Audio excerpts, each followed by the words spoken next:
Good afternoon, everybody. Uneducated Economist here. So in today's video, we are going to be talking about how it is that the markets hate it when you have a job. They want to see a rise in joblessness or unemployment, but certainly don't want to see a hot jobs market, because that is an interpretation that the Federal Reserve will not be cutting rates going into the future. And everybody seems to think that cutting rates going into the future would somehow bring this wonderful experience to the economy that everybody is wanting and looking forward to. Now, understanding how it is that the Federal Reserve conducts themselves when it comes to the inflationary scenario within the economy, typically from all the history that we could go back and look at central banking, what we would have expected from the Federal Reserve is that if inflation was running low, they would lower interest rates. By lowering interest rates, this would spark investment. Not only people going out there buying houses and cars and going on vacation, but also getting the corporations out there to borrow money to also expand their operations, building equipment, hiring people. And it's that hiring people that then increases the aggregate demand. When people are working, they get more paychecks. By getting more paychecks, more people have the opportunity to spend. By going out there and spending, you are increasing the aggregate demand. This is how the Federal Reserve would typically operate. Now, on the exact opposite of that, if inflation was running hot, what they would want to do typically is raise interest rates. This would slow down on the investment. Less people borrowing money to buy the houses and cars and go on vacation, less business investment taking place, and typically during these scenarios you would see jobless claims rising, the unemployment rising. This would then slow down the aggregate demand. Less people working, less people spending money into the economy, and the demand comes down. This is how the Federal Reserve would typically operate. I understand that a lot of people want to look at it as a manipulation tactic to try and alleviate the debt of the governments and stuff like that by creating this inflationary scenario going into the future, and there's a lot of logic behind all that stuff. But when you study economics from the central banking's monetary policy point of view, there is nothing within their strategy that communicates that. However, the jobless claims and how many people are working within the economy is very prevalent within their strategies and their communications. So understanding that when you have a jobs market that is historically good as it is today, and I do believe that these numbers are manipulated and not necessarily the truth, and that is very understandable, but it makes it difficult to understand how it is that the Federal Reserve is going to conduct themselves if you're just looking at those numbers as being lies and not necessarily the indicators that the Federal Reserve is using in order to establish where it is that they feel that the monetary policy needs to be as far as interest rates levels. And again, we can look at it and say, hey, that's a lie, or we can look at it and say, these are the numbers that the Federal Reserve is looking at. This is how they're going to conduct themselves based on these numbers. So again, it's really important to understand how it is that the Federal Reserve would typically have conducted themselves in order to achieve the inflationary scenario that they were looking for. Whether they were trying to increase inflation or decrease inflation, it all came down to the jobs market. Now, here's the problem that the Federal Reserve really faced, is that they have something called the neutral employment rate, not the neutral interest rate. That's a whole other thing. The neutral unemployment rate. That is the rate of employment that is neither accommodating nor restricting the inflationary scenario. It's neutral. The problem with this neutral unemployment rate is that it was really close to zero, and we can see this. We can observe the problem of this low neutral unemployment rate when you take it all the way back to the end of the Obama administration, all the way through the Trump administration, the first one. When you think about Obama talking about the best jobs market in history, and then Trump running with that same narrative, what we found is that the best jobs market in history, low unemployment, the lowest unemployment, consistently for as long as it has been, did not produce the inflationary scenario that the Federal Reserve was looking for. We know this straight up from Donald Trump's own statement, right? The Fed should be printing money. There's no inflation, right? They should take it into negative interest rates. This is all statements coming from Donald Trump at the end of his administration with historically low unemployment and historically low inflation at the exact same time. The model failed the Fed.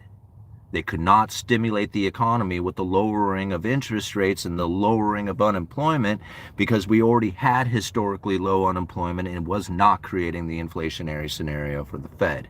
This is a major problem. This is why it's better to understand the Federal Reserve's communication as being the effective tool for monetary policy as opposed to the interest rate adjustments. They can raise interest rates, they can raise the unemployment rate, they can try and bring down the inflationary scenario by doing that. But if you notice now, it doesn't work. It doesn't work. People don't know it doesn't work. They anticipate that it's going to work, but it isn't working. The Federal Reserve lowered interest rates months ago, and we saw nothing but interest rates going up after that. Everybody was convinced. They were convinced by the Federal Reserve lowering interest rates, taking it to zero because they were worried about the unemployment rising dramatically in 2024. It didn't happen. Right? None of this stuff is playing out the way that people had expected it because the Federal Reserve is no longer operating in the fashion that they would have anticipated, the way that they were accustomed to, the way that they are familiar with. It doesn't work like that anymore.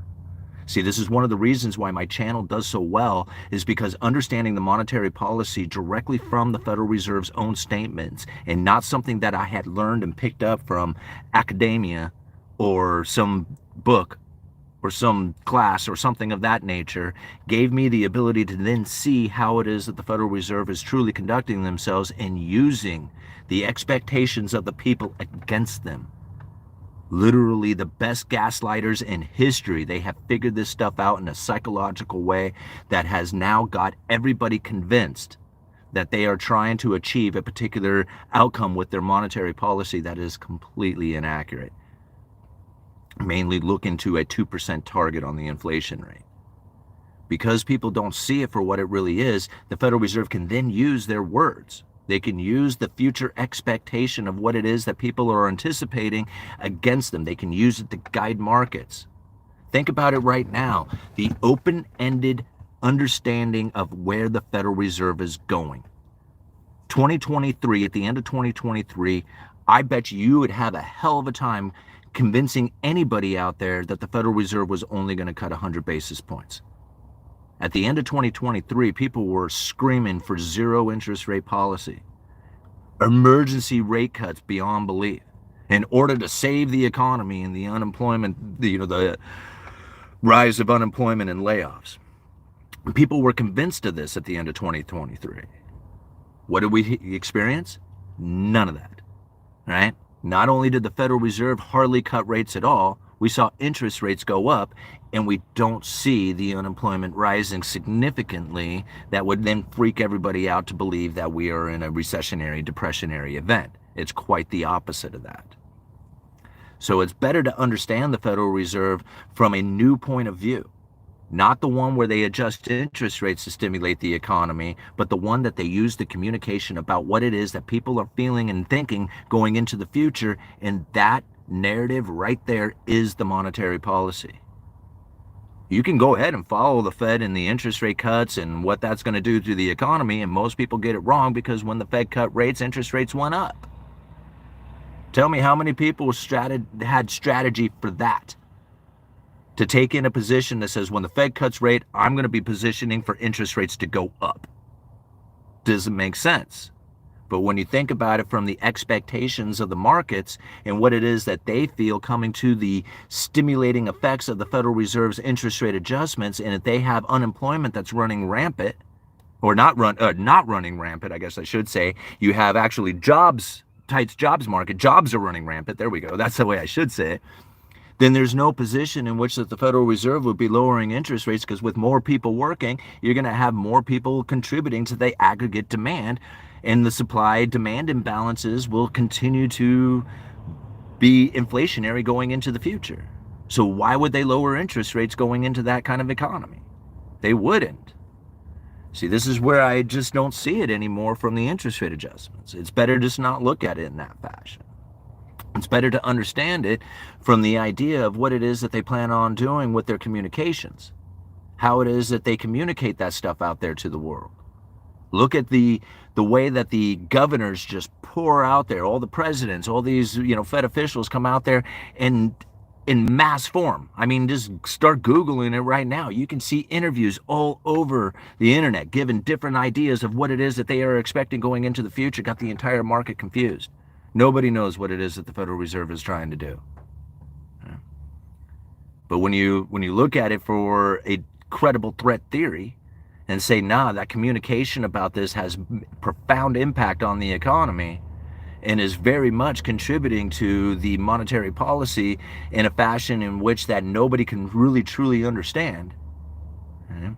But once you see it, it makes so much more sense. It just becomes obvious to you, right? To say that, yeah, the interest rate cutting, the adjustments and stuff like that, I'm going to set that aside for just a second, and I'm going to focus in on what it is that people are believing and thinking about the communications that are coming from the Federal Reserve. And by looking at that, you can really now see how it is that people are misunderstanding it, misguided, misbelieving. I just think about how many people out there thought that the Federal Reserve was going to be going to ultra low and like lower bound interest rates in 2024. All those economists got it wrong, every single one of them. Right? In fact, the Federal Reserve really at this point hasn't even moved. It takes 6 months to a year before those interest rate adjustments really start to impact the economy, and we have time to go before we really start feeling it. Yeah. Again, so many people misunderstand this. I called this out a long time ago. I said the Federal Reserve wants you broken in debt before they lower rates. And that's exactly the case. If we have a tight jobs market, they are mandated to do two things: low inflation with stable prices and full employment. Right? If they have an issue with inflation remaining elevated, right, even though this is truly what they're going for, so long as there's a tight jobs market, there is zero reason for them to lower rates. They have no reason for it. In fact, the reason would be the opposite, that they would have to raise rate in order to combat the inflationary scenario. This is, again, something that I had predicted a long time ago that said if the Fed or the government or the powers that be, however you want to look at it, if they could keep the supply chain broken, then they can keep the inflationary expectation continuous forever. So long as they keep telling the story. Right? I mean, think about it right now. How much inflationary pressure is going to come from the tariffs that haven't yet occurred from a president who's not even president yet?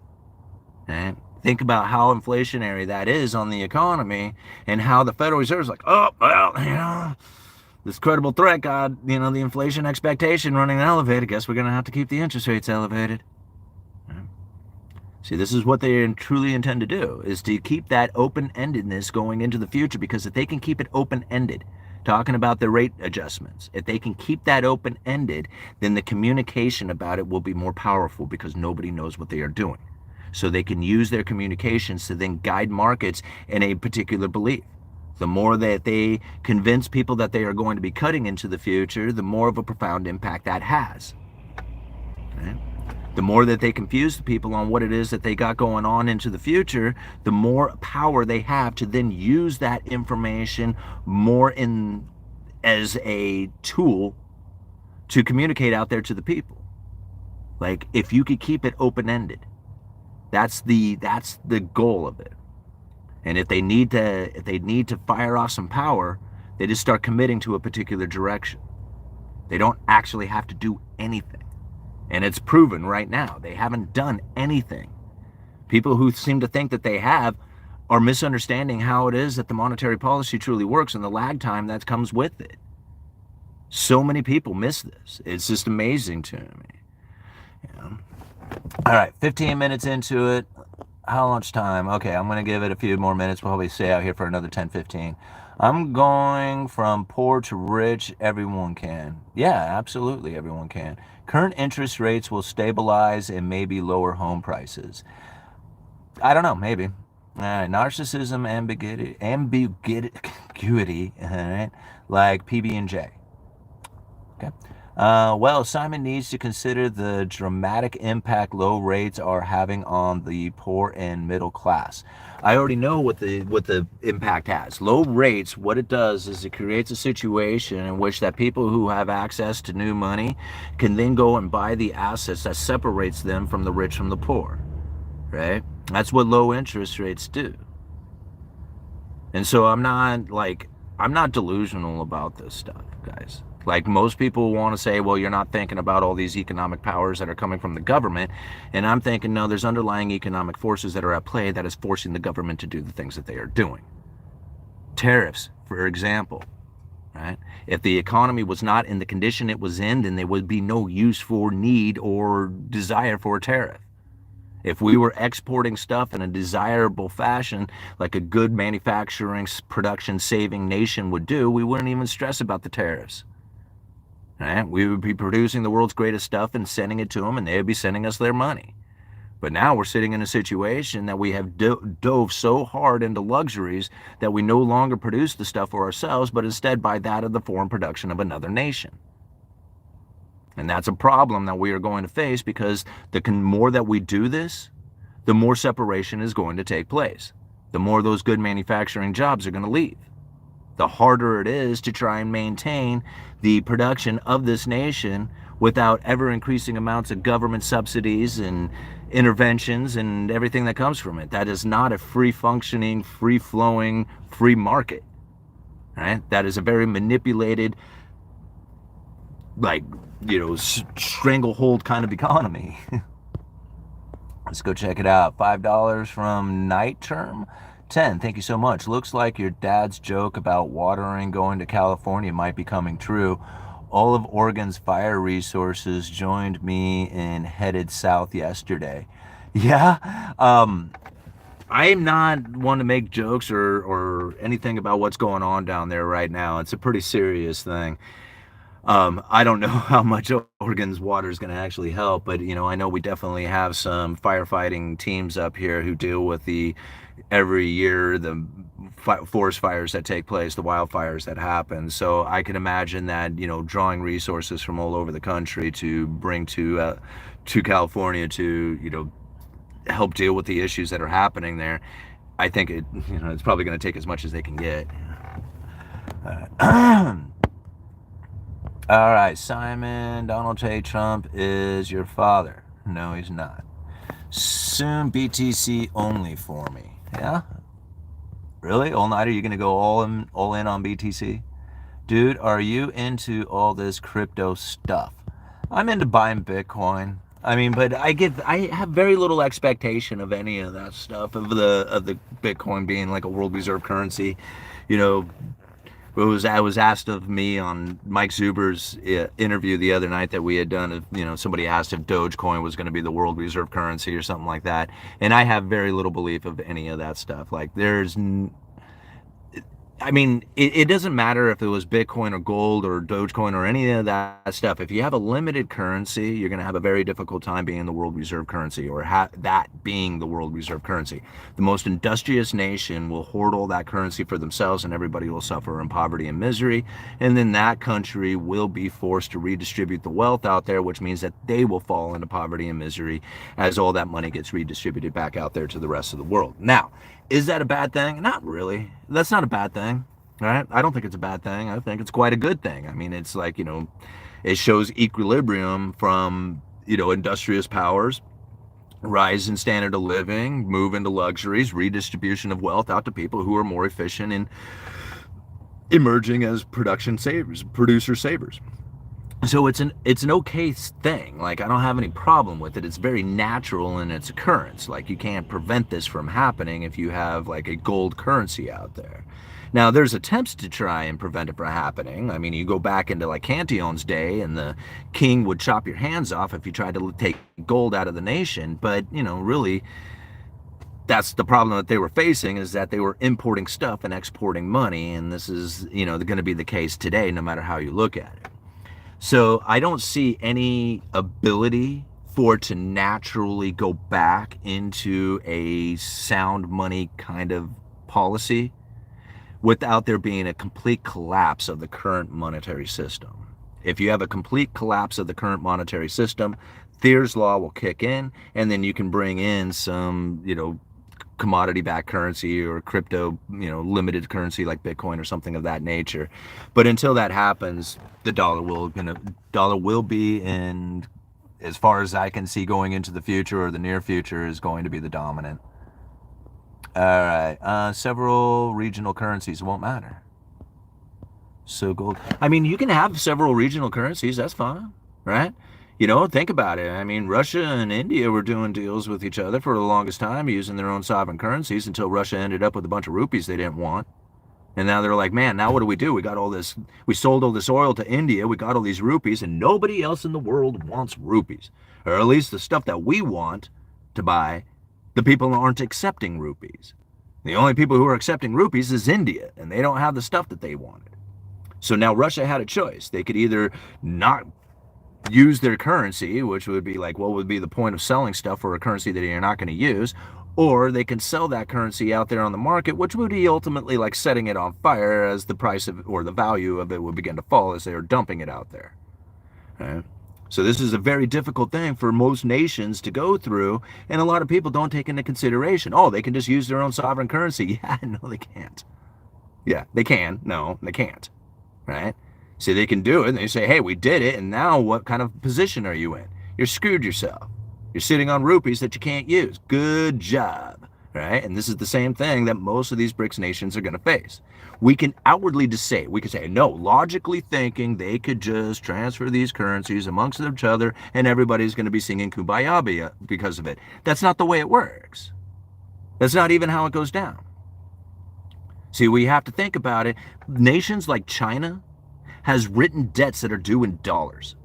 Like, they might have written debts that are due in other nations' currencies as well. Nobody cares about those. They care about the dollar-denominated debt. That's the only thing that matters. And if that dollar-denominated debt does not get paid, if that goes into default, and you have to think, this is what China did to themselves. It doesn't have anything to do with the United States. Right? They wrote a debt due in dollars that has nothing to do with the United States. Not our banks, not our government, not our people, not our corporations, nothing. Right? So they wrote a contract that says, hey, we promise to pay you back in US dollars. And China sells it to some other foreign nation out there, or to a corporation or entity or whatever. Comes time for that thing to be paid, and they can't pay it, their credit rating goes to hell. That's the most important document of instrument of debt that needs to get paid by the Chinese government in order to maintain their credit ratings. And so when people like say, oh, China's trying to get out of dollars or dump dollars, or the BRICS nations are de-dollarizing, no, they're not. No, they are not. They found other methods of trying to do transactions simply because the dollar is, there's not even enough dollars to do it. If there was enough dollars to do transactions, then the BRICS nations wouldn't be even messing around with it. But there's more demand for transactions out there than can be provided by even the United States dollar. And in order for the United States dollar to be more prevalent out there for the ability to do all those transactions, the Federal Reserve would have to figure out a way to continue on printing money. And in order to continue on printing money, they have to buy the U.S. Treasury debt. And buying U.S. Treasury debt means that they are going to send the government on an unsustainable debt path, literally destroying the government. This is a problem for the Federal Reserve, for the world, and for the BRICS nations. Right? It's no doubt in my mind now when I look at this, and the more I research it, the idea of de-dollarization is a benefit to the Federal Reserve. People don't see it this way. They can't see it this way. They don't think about it this way. They don't realize how much dollar-denominated debt exists outside of the United States, and how that's a burden to the Federal Reserve. How do they provide enough liquidity out there to the world in order to pay those dollar-denominated debts? It's very difficult. People say, oh, the Fed could just print up money. No, they can't. They can. They can just print up money, sure, and they can send the United States on an unsustainable debt path that isn't going to work. That will fail. So here we have a situation in which that there is somebody else out there who's saying, hey, we might be able to alleviate some of the pressure of doing transactions out there in dollars by the rise of the BRICS nations. People say, oh, that's a bad thing for the United States. The Federal Reserve is going out there going, thank God there's something, right? Because here pretty soon, the Federal Reserve is going to start stepping up and buying the debt of a foreign nation, buying a sovereign nation's debt that doesn't have anything to do with the United States, buying that, putting it on their balance sheet, and issuing out Federal Reserve liabilities, which is essentially the dollars we use. Can you believe it? Can you imagine a scenario like that? People say that's fantasy. It's not. The Federal Reserve already has the authority to do this. Now, they typically do not participate in this sort of international currencies manipulation tactics that's left up to the government to do. There is currency swaps and things like that happening, but for the most part, they don't interfere in that fashion. This would be a direct interference and something that they had never done before. But if they cannot figure out a way to buy an asset to put on their balance sheet in order to expand the money supply without sending the United States into an unsustainable debt path, I'm not sure what it is that they can do. Right? So this is what I feel is going to be the plan. Cashless society, digital tokens, central bank digital currencies, locking everybody into the system, and then the Federal Reserve can then create an environment in which that they can buy that foreign asset, put it on their balance sheet, issue out a digital token that can only stay in a particular location. You can't even leave with it. This is the central bank's wet dream. And everything seems to be lining up for it. I don't know how many other people see it this way or communicating it like it, but that's what I see happening. From everything that they have talked about, from their strategies, the way that they are conducting themselves, from the issues that they have faced in the past, the fact that they are no longer using the interest rate adjustments itself for the monetary policy, but using their words instead. We are in a whole new world here that people just don't seem to understand at all. All right, moving on. 329 people watching. Thank you so much for joining in on today's live stream. Be sure and hit that like button. By hitting the like button, the YouTube algorithm will pick up the video, spread it around for more people to join in. I'll give it like another 5-10 minutes here, and then I got to go. Probably 5 minutes. All right, would be able to create a global government. It's already been written in the Bible. Good points. Yeah, thank you. Told you all, the central bank digital currency coming. It's all by design. Lux Boss, I was one of the first people on the internet, on YouTube, to talk about a central bank digital currency. People hadn't even heard about it. Now, when I was talking about it, they hadn't coined or developed the term central bank digital currency yet. They were referring to it as e-currency. And now this is coming from the Bureau of International Settlements.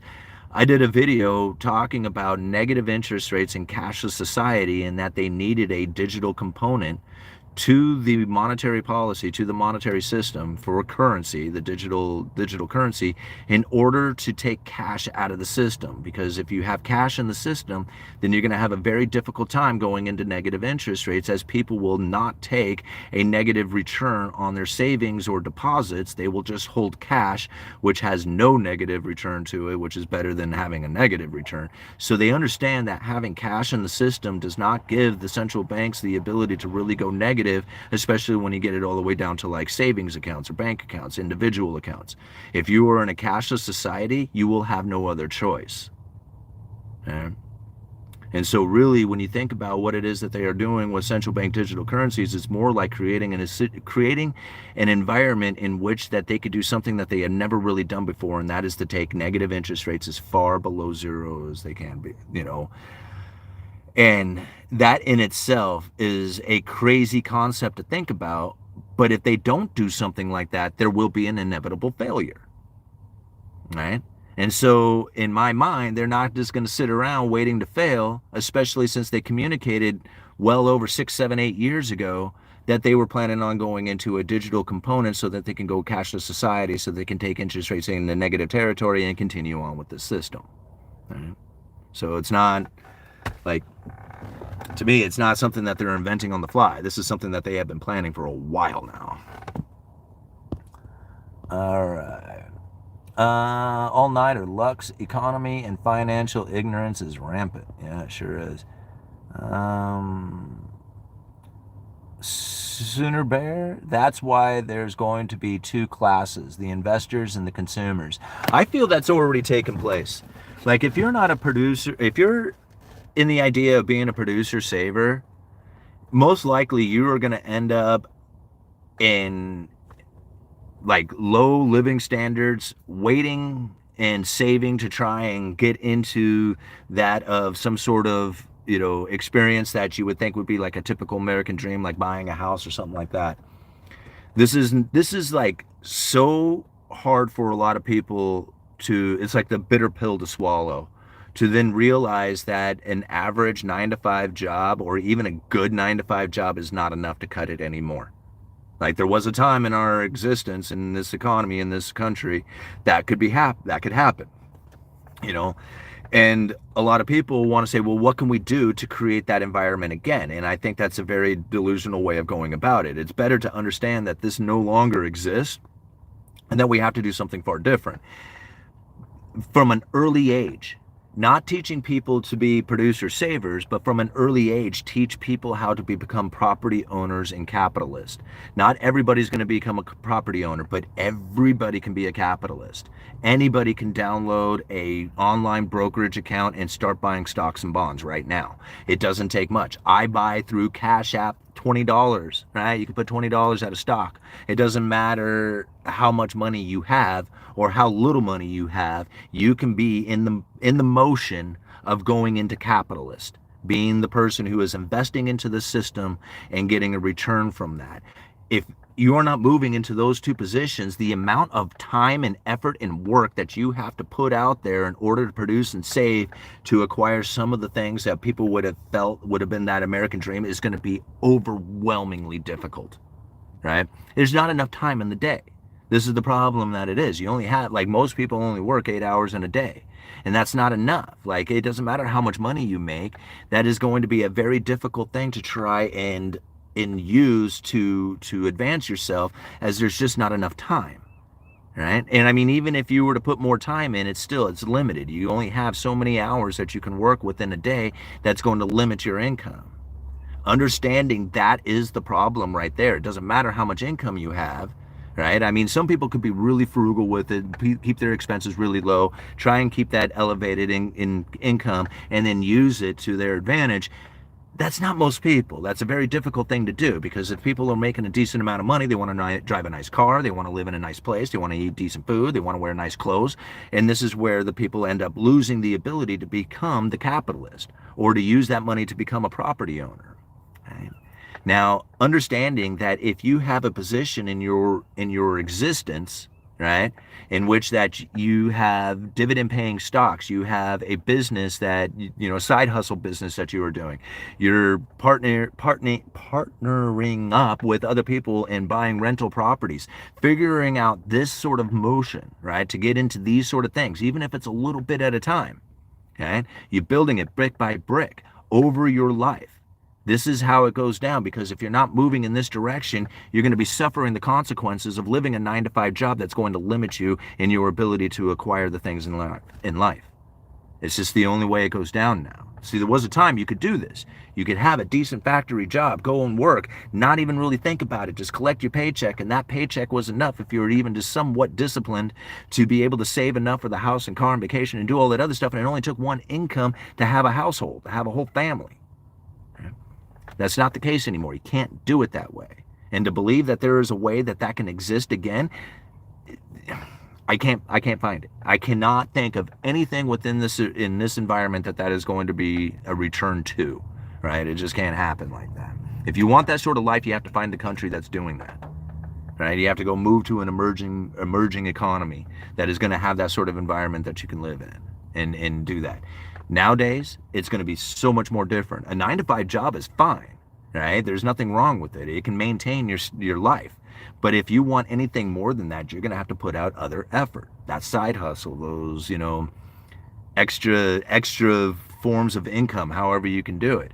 And the best way to understand how to do that is to build things that are going to be passive, things that pay you when you're sleeping, right? Much like this YouTube channel, I put out a video and it'll trickle in a little bit of money until the next video comes out. I mean, they're always constantly doing that.